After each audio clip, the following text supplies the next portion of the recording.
Hey, this is Mickey. I want to say good afternoon to everybody. This is part two of the first part I just recorded about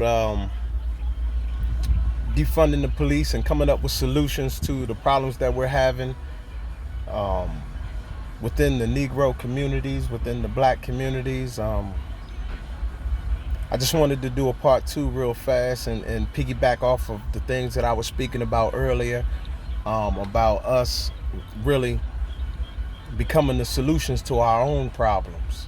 You know, a lot of people that have a lot of followers who we consider celebrities, like Don Cheadle and all of these other folks giving all this money to get looters and rioters and thieves out of jail, not knowing that it's hurting what we're trying to do, man, as far as bring back the economic power to the Negroes, man. Bring back use our money the right way, man, to establish a sense of unity, man, togetherness. You know, what Mary Lou Retton said, 1984 gold medal Olympic winner in gymnastics. She said, team stands for me. Together, everyone achieves more. The word team, because we got to be on the same team. How can light deal with darkness? How can the righteous say they want to be unrighteous? You know what I'm saying? You got to know who you are, man. And knowing who you are is the biggest, that's the biggest challenge to the black man, because he don't know who he is. So he follows everybody else's so-called quote-unquote curriculum, because that's what it is. You learned from other folks who didn't know who didn't want to teach you who you are, because once you are awoke to the fact that you are a powerhouse of a human being, you know what I'm saying, that we have what it takes to create change. You know what I'm saying? Dr. Norman Vincent Peale said, for things to change, you have to change. For things to get better, you have to get better. Oh no, I don't think he said that. No, Dr. Norman Vincent Peale said, change your thoughts and you change your world. That's what he said. But I believe that what I said, for things to change, we have to change. For things to get better, we have to get better. I think I learned that from multi-level marketing when I was doing Amway back in the day. Yeah, because I'm a little older, man.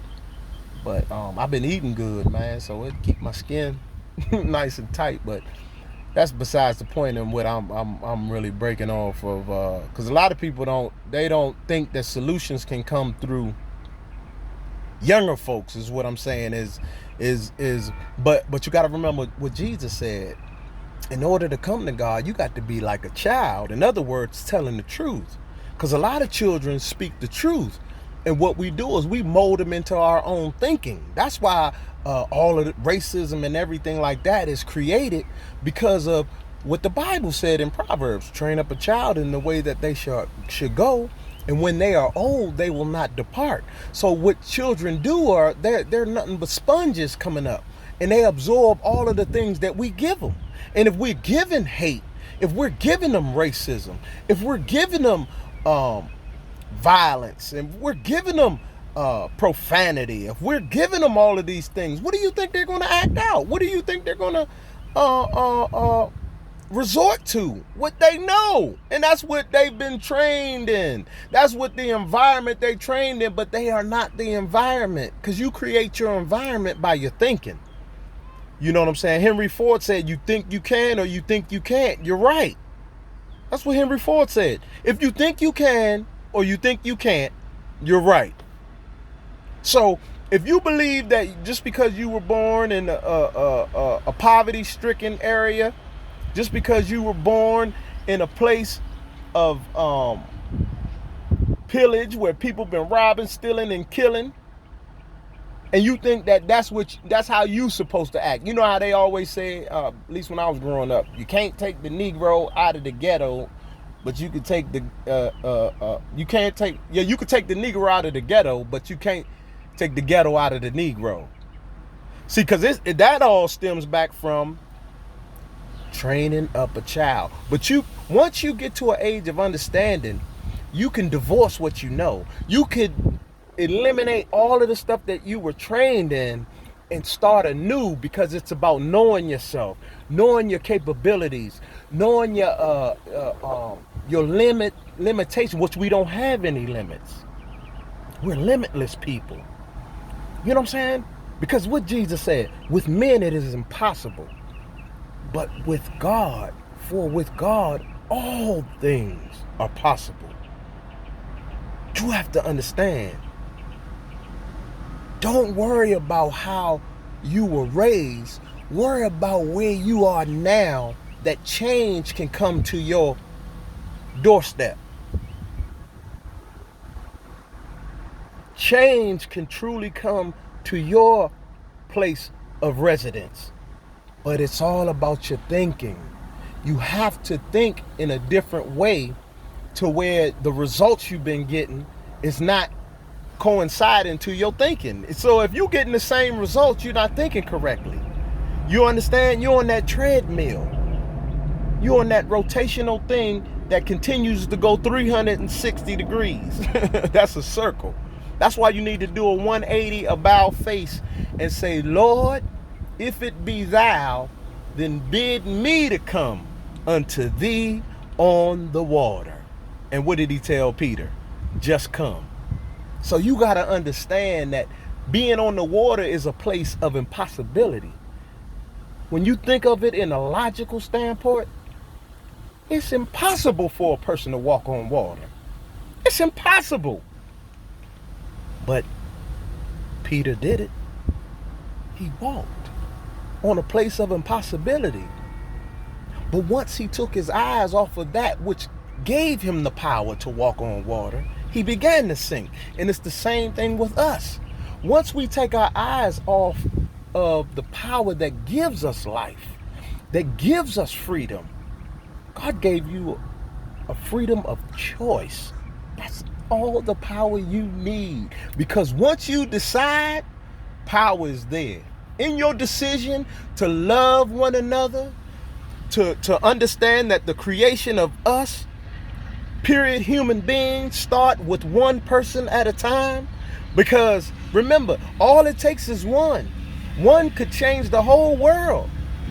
If 12 people Jesus used changed the whole world, you have to understand that he did have a devil with him, Judas.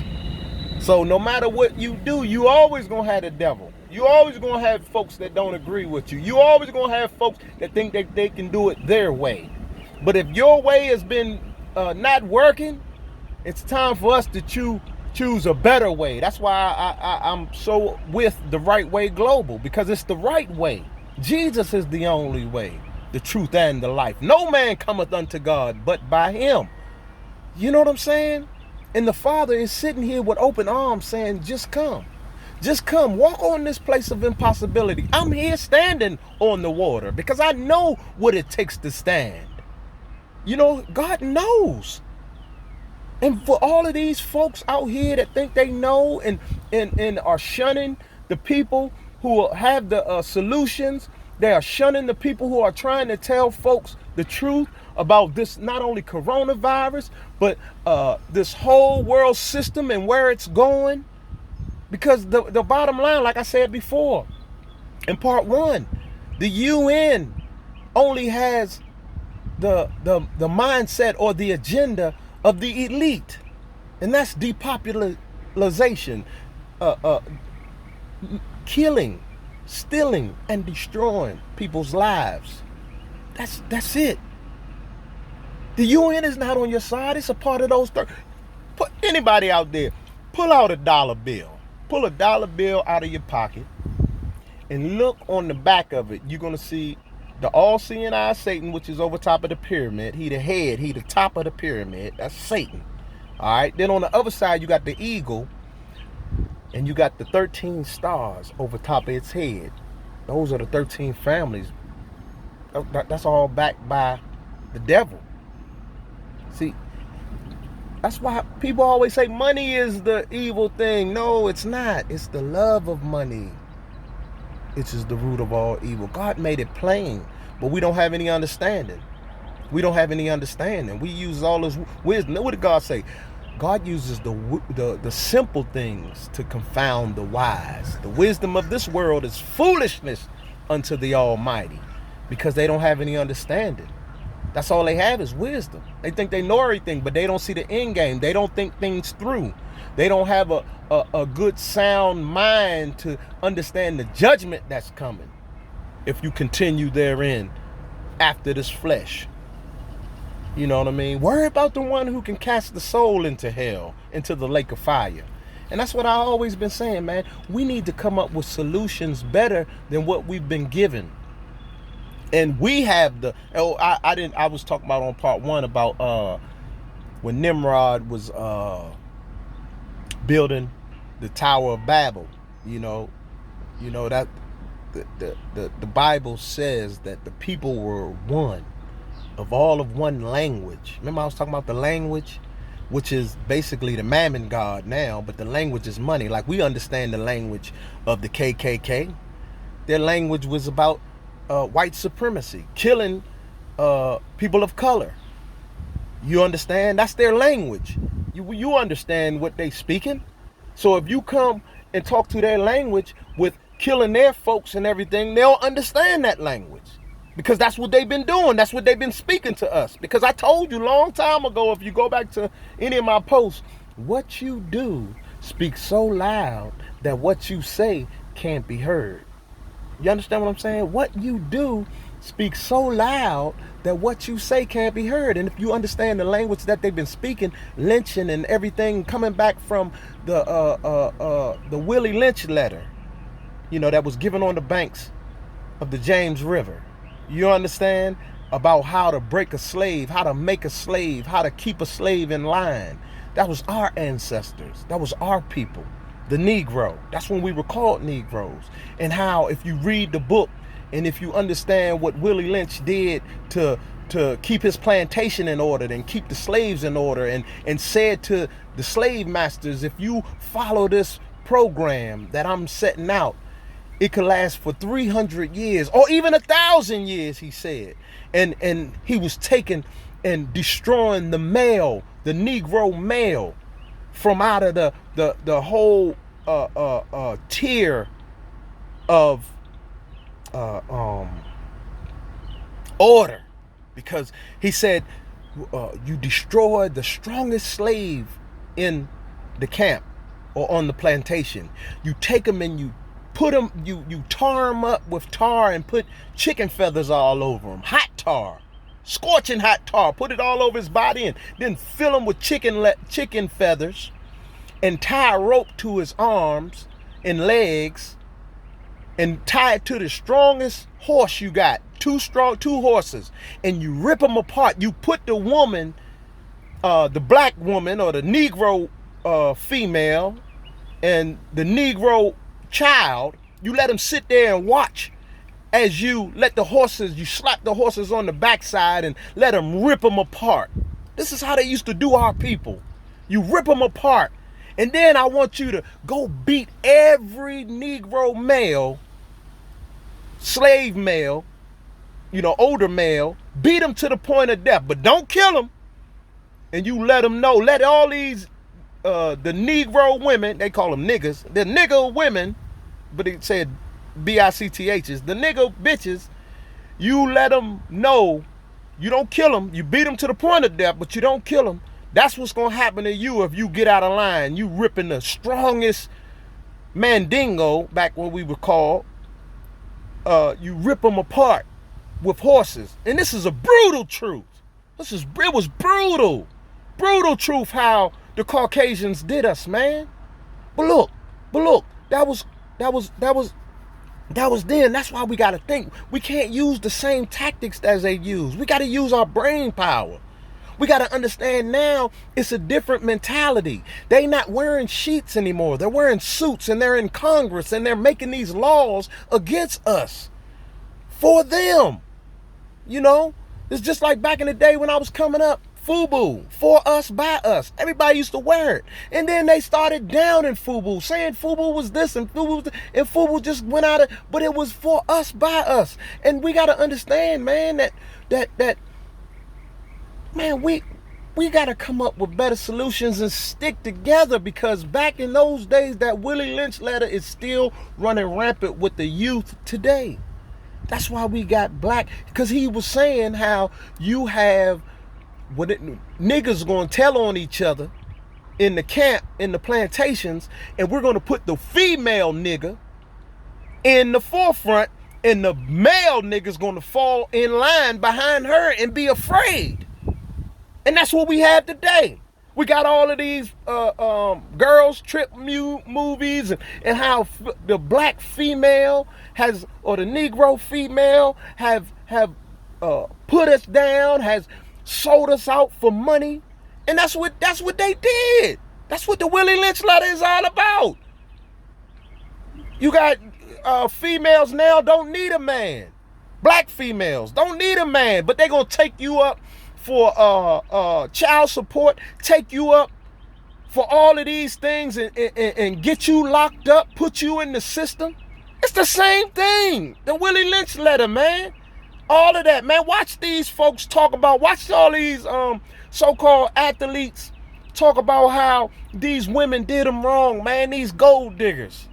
And they ain't gold diggers. They just following this Willie Lynch establishment, which is the teaching that has been indoctrinated into the black woman. And they won't be honest about how you can change it. You can change it. All you got to do is admit that you're wrong. Admit that you've been selling out your brother. Admit that you've been taking bribes and taking money, and money has become your God, that mammon God. But let me tell you this, I'm going to tell everybody this, that no matter what you gain in this world, you will die with nothing. None of that you can take with you, because I ain't never seen pockets in a coffin. I ain't never seen nobody who another Negro killed my family members die with anything that they stole from them. No matter how much money you done got through your pillaging and raping and stealing and robbing and killing and drug dealing and all, because I used to do it until I came to the knowledge of him who saved me. To the knowledge of him who's saying, come out from among them and be ye separate. That's why when I was coming up, my mother used to say, don't hang around them, because they can influence your mentality. They can influence your actions. Because love is an action word, man. Love is an action word. And you can't tell me you love your brother when your whole agenda is to strip him of everything he worked hard for, instead of being the helpmeet that you were called. Going back to Genesis 3, where the woman saw the fruit, that it was good for to make one wise. It was good for the eyes, because that's all they do now. It's about how you look, what you're wearing, what you're driving. You shunning, looking down on me, looking down on the next man, not knowing that you're looking down on yourself. Because when you look in that mirror, like James 1:22 said, be ye doers of the word and not hearers only, deceiving your own selves. Because that's what women are doing out here. These black women, these so-called Negro women that are shunning their own men. Because remember, the divine order is God, Christ, man, woman, children. And when you break that order, you break everything. You destroy everything. When you get out of order and you get out of line, things begin to crumble. It doesn't look like it. It's like what we go back to say about the frog in the water. If you put him in room temperature water and then turn up the heat slowly, he'll boil himself. Because it's the same situations that are happening today.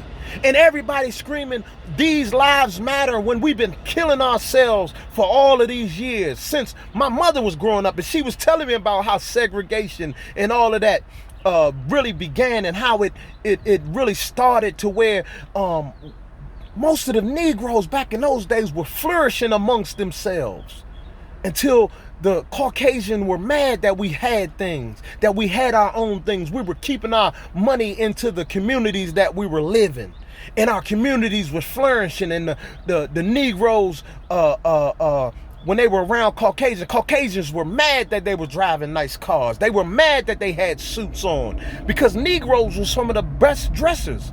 And now we are some of the best dressers, but we're using other people's product, giving them money to support their things. But she was telling me about, man, how they burned down our different things. And I used the Black Wall Street back in Tulsa and Greenwood and all that. I used that as an example. But my mother grew up in those. She was talking about how they had all Negro schools. Well, she went to schools nothing but Negroes, and they taught our history. They taught about our slavery. They taught, and most of them was still coming through. Like my grandmother lived in slavery, you know. She worked on the army base and was a cook and all of that. Man, that's why I said, man, these Negroes out here today, that's why I call them new Negroes. They don't understand that they've been indoctrinated with someone else's teaching, and they've accepted it by the actions in which they teach or treat one another. That's why I was talking about holding one another accountable. Holding one another accountable, man. You got to be accountable for your wrong. You got to be accountable one to another in respect, because you got to give it in order to get it. That's why I was so happy, man, with what Nipsey Hussle was talking about, man. How he was talking about coming together, man. How he was talking about trying to not. He grew up being a gangbanger. He's seen what it did to folks, communities, and what it did to families, man. He was changing, man, and he was coming to the knowledge, just like how Malcolm X and everybody was so radical. And then once they started coming to their own to bring togetherness, man, they killed him, man. They killed Nipsey Hussle, and and Nipsey. They might have said he was killed because he called the dude a snitch and all this other stuff and all. But it was the truth, man. They killed him because he was waking folks up, man. He had a good following, man. And I cried when Nipsey died, man, because, man, people don't understand, man. When you got somebody out here that's fighting for your race and fighting for change and fighting for true change. I ain't talking about the alphabet letter that Obama was sending out, because it's true change. It ain't about a color no more. It's about a good spirit. Because the people in my own community that are Negroes have been killing my folk, killing my people, kill my own family members, kill my own nephews, kill my own nieces.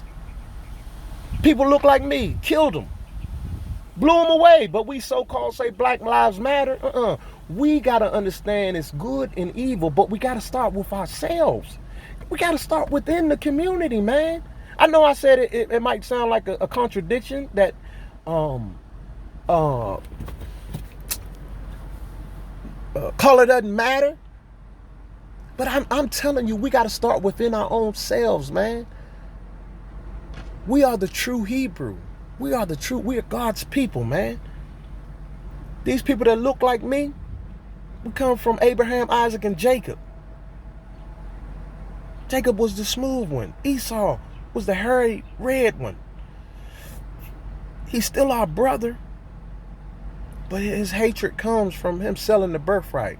God said to Rebekah, "There's two nations in you, in your womb." Go to the 25th chapter of 25th chapter, 20. I think it's the 25th chapter of Genesis, when he sold his birthright because he came from the hunt. And like I said, the book of Jasher talk about how he killed Nimrod. Because remember, our Caucasian brothers are hunters. They like to hunt. That's what they do, man. They're good at it. That's our brother, though, man. He's good at hunting. And so are Negroes. Because Nimrod was a black man. He wasn't a Negro, but he was a black man. Nimrod was a black man. He was of the descendant of Cush. Remember, Cush was his father. And it always goes back to, like I said, man, yeah, but everybody came from the Negro Adam. Adam was the beginning Negro. He was a Negro from the beginning. People that might boo me and don't agree, but you do your research and understand who you are, man. And it just makes me upset. I'm getting back to my upset. And I said I was going to come with solutions, which I do believe that I'm speaking on solutions, because I just believe Don Cheadle and all of these folks, Christy Teigen, all of these celebrities that are giving money, that these Negro celebrities that are giving money to these causes that are using the money against their own people, man. Against their own people. You know? But it all goes back to good and evil, man. If you want evil to prevail, you're going to give to evil situations, man. You're going to give to evil establishments. You're going to give to evil. If you want good to prevail, you're going to speak good. You're going to give to good. You're going to want change. You're going to want true change within your own communities. Because if you're living in a community that dang, I'm at 25 minutes. If you're living in a gated community where you feel that nobody can climb that wall and come in there and pillage your place, you don't care. You don't care, but you don't understand that it's affecting you too. A death in South Central Compton is affecting a death right here in Southeast DC, Northeast DC, when my people are killing each other every day. When I go to Southeast, because you know, like I said, I'm from around here in DC. I'm really from Richmond, but I grew up in DC, Maryland, and Virginia, which we call the DMV. I grew up in this area, man, and I've seen so much. I lived in DC for a long time. I lived in Maryland for a long time. I lived in Virginia. Well, I'm living in Virginia now, but it's 10 minutes away from DC where I live at in Virginia. So, I mean, people, man, Negroes been killing Negroes for the longest, man, and they still doing it right here in DC. Like I said, I got folks in DC right now, man. That somebody not too long ago, what, he was 19, just killed another 17-year-old boy, man. Negroes killing each other. And they don't understand that they've been indoctrinated in hate, one towards another. It's the Willie Lynch. It all starts back from the Willie Lynch letter, man. It all starts back from the Willie Lynch letter. He said to those plantation owners, if you adopt this method, it will last for 300 years up to 1,000 years. He said that, and he started out with saying the Romans would be envious of us after we adopt this program that I'm about to tell y'all. And he said it in the beginning. He said, as I came to you, I smelt the body of a nigga on the street that'd been lynched. Man, I'm telling you, y'all got to do y'all research, man. And they ain't telling these young folk. I'm telling you, man, all you see, I've been watching all of this stuff about the Black Lives Matter, and all you see is the signs made. I see Caucasian hands holding them up. I see these Asian people out here talking about Black Lives Matter. Man, because they understand your Black Lives Matter because you spending your money in their establishments. You spending your money with their companies. You spending your money, and it all stems back from the money we spend. The money that we giving these folks, man, that they able to flourish. They're able to double and triple their incomes. They're able to double and triple where they from, because remember, over there where they from, money ain't, the money, the dollar is strong. You can take $1 and get 20 of their money, 20 of their dollars. So they taking your money and uplifting where they from. When your establishments and your communities are becoming poor and wretched and all, man, come on, man. Y'all want some solutions? Start with yourself. Start with ourselves. You want some solutions? Let us start with ourselves, man. Because remember, like I said with the Tower Baby, let me get back to that, because I went on a tangent and I felt like I was doing my Malcolm X. You know what I'm saying? But the people were one. And God said he had to come down and confound their language, because that which they're going to do, they will be able.